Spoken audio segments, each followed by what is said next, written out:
ফজরের পর ঘুমালে কি কি ক্ষতি হয়? স্বামী স্ত্রী একে অপরের লজ্জাস্থানে মুখ দিতে পারবে কিনা, এটা কি জায়েজ আছে?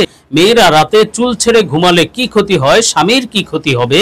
যে স্বপ্নগুলো দেখলে খারাপ কিছু ঘটবে সতর্ক বার্তা, এমন স্বপ্নগুলো তার ব্যাখ্যাগুলো জানতে চাই। অত্যন্ত গুরুত্বপূর্ণ কিছু বিষয়, জীবন ঘনিষ্ঠ গুরুত্বপূর্ণ কিছু প্রশ্ন, সবার এই বিষয়গুলো জানা থাকা দরকার। যেমন অনেক স্বপ্নই আল্লাহ তাআলা দেখান সতর্ক বার্তা দেওয়ার জন্য, তো কি সতর্ক বার্তা, কি ঘটবে জীবনে।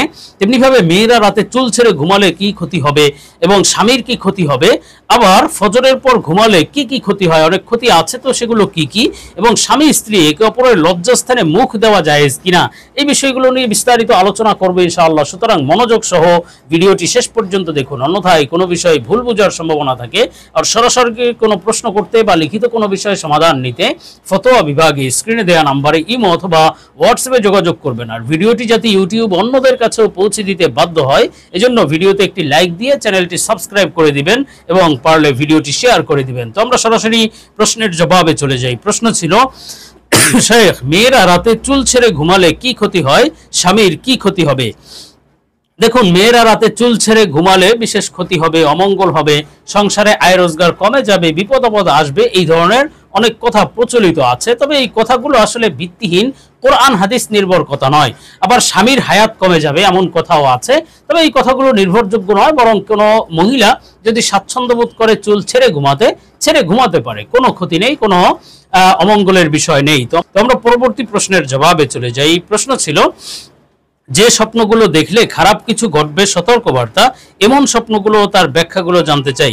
দেখুন, স্বপ্ন দুই ধরনের হয়, একটি হলো সুসংবাদের জন্য, আরেকটি হলো সতর্ক বার্তা দেওয়ার জন্য। আর আল্লাহ তাআলার পক্ষ থেকে যদি এই স্বপ্নগুলো হয়, অবশ্যই কিন্তু সত্য এবং সহি স্বপ্ন, তার সত্য সহি ব্যাখ্যাও রয়েছে।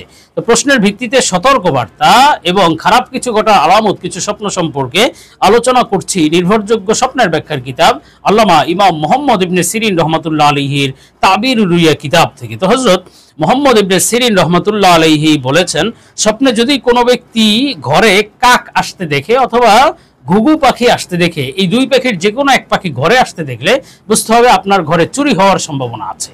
অর্থাৎ চুরি হওয়া বা আপনার কোনো ধন সম্পদ চুরি হয়ে যাওয়ার, চোরে নিয়ে যাওয়ার ব্যাপারে সতর্কবার্তা দেয়া হচ্ছে। তেমনি ভাবে স্বপ্নে যদি কোনো ব্যক্তি চোখ দেখে, যে তার চোখ স্বপ্নে দেখলো যে অন্ধ হয়ে গিয়েছে অথবা এক চোখ অন্ধ হয়ে গিয়েছে, বুঝতে হবে আপনার পথভ্রষ্টতার আলামত। আপনি হয়তো দ্বীন ইসলাম থেকে দূরে সরে যেতে পারেন, ইমানের পথ থেকে দূরে সরে যেতে পারেন, আল্লাহ আপনার উপর নারাজ হতে পারেন। বড়ই সতর্কবার্তা, তাওবা করতে হবে, ইস্তেগফার পড়তে হবে এই স্বপ্ন দেখলে। আল্লাহ আমাদেরকে পথভ্রষ্টতা থেকে, গোমরা হওয়া থেকে হেফাজত করেন। তেমনিভাবে স্বপ্নে যদি কোনো ব্যক্তি চোখ দিয়ে রক্ত পড়তে দেখে, যে তার চোখ দিয়ে রক্ত ঝরছে স্বপ্নে দেখলো, তাহলে বুঝতে হবে এটি জীবনে দুঃখ কষ্ট আসার আলামত। এমনকি এই দুঃখ কষ্টটা আপনার সন্তানের মাধ্যমে আসবে, আপনার সন্তান আপনাকে কোনো দুঃখ কষ্ট দিবে। আল্লাহ আমাদেরকে হেফাজত করেন। এবং এটি আর্থিক ক্ষতি হওয়ার অন্যতম একটি কারণ, আপনার টাকা পয়সা অর্থ সম্পদ নষ্ট হয়ে যেতে পারে। তেমনিভাবে স্বপ্নে যদি কোনো ব্যক্তি চুলা দেখে, যে চুলা ভেঙে গিয়েছে, তাহলে বুঝতে হবে ঘরের মালিকের মৃত্যু হতে পারে। কোনো নারী যদি এই স্বপ্ন দেখে, বিবাহিত নারী, বুঝতে হবে তার স্বামীর মৃত্যু হবে। আবার কোনো অবিবাহিত ব্যক্তি দেখলে বুঝতে হবে তার ঘরের যে দায়িত্বশীল আছে, তার মা অথবা তার বাবা, এদের মৃত্যু হওয়ার সম্ভাবনা আছে। আল্লাহ আমাদেরকে খারাপই থেকে হেফাজত করেন। তো আমরা পরবর্তী প্রশ্নের জবাবে চলে যাই। প্রশ্ন ছিল, স্বামী স্ত্রী একে অপরের লজ্জাস্থানে মুখ দিতে পারবে কিনা, এটা কি জায়েজ আছে? দেখুন, অনেক বিষয় আছে জায়েজ না জায়েজের চেয়ে অন্য কিছু বিষয় থাকে যেগুলো গুরুত্বপূর্ণ। যেমন এটি আসলে লজ্জাকর বিষয়, তেমনিভাবে এটি রুচিরও বিষয় আছে। সুতরাং একজন মুসলিম, একজন মুসলমানের রুচি থাকবে উত্তম, ভালো রুচি। সেক্ষেত্রে লজ্জাস্থানে মুখ দেওয়া এটি নাপাকের জায়গা। এখন নাপাক জিনিস আপনি মুখে নিলেন, সেটি আপনার কাছে কেমন ভালো মনে হলো অথবা কতটুকু উত্তম মনে হলো, এজন্য এই সমস্ত নাপাক মুখে নেওয়া বা নাপাকের জায়গায় মুখ দেওয়া, এগুলো থেকে বিরত থাকতে হবে।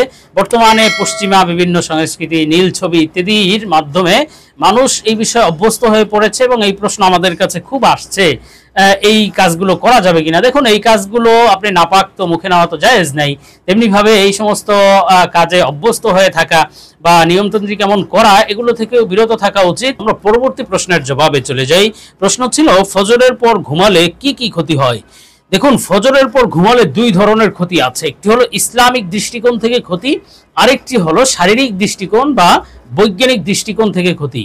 দেখুন, আল্লাহ সুবহানাহু ওয়া তাআলা হাদিসের মধ্যে আছে যে ফজরের সময় বা ফজরের পরে বা ফজরের আগে শেষ রাতের সময়গুলোতে আল্লাহ তাআলা বারাকা দান করেন, আল্লাহ তাআলা রহমত অবতীর্ণ করেন।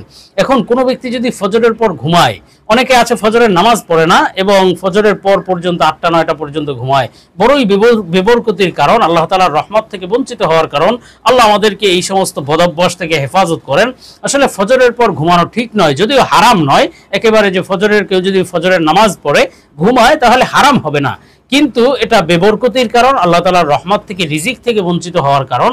এজন্য এই বদভ্যাস থেকে বিরত থাকতে হবে। কখনো যদি বিশেষ প্রয়োজন হয় ঘুমাতে পারে, কিন্তু এটাকে অভ্যাস বানিয়ে নেওয়া যাবে না।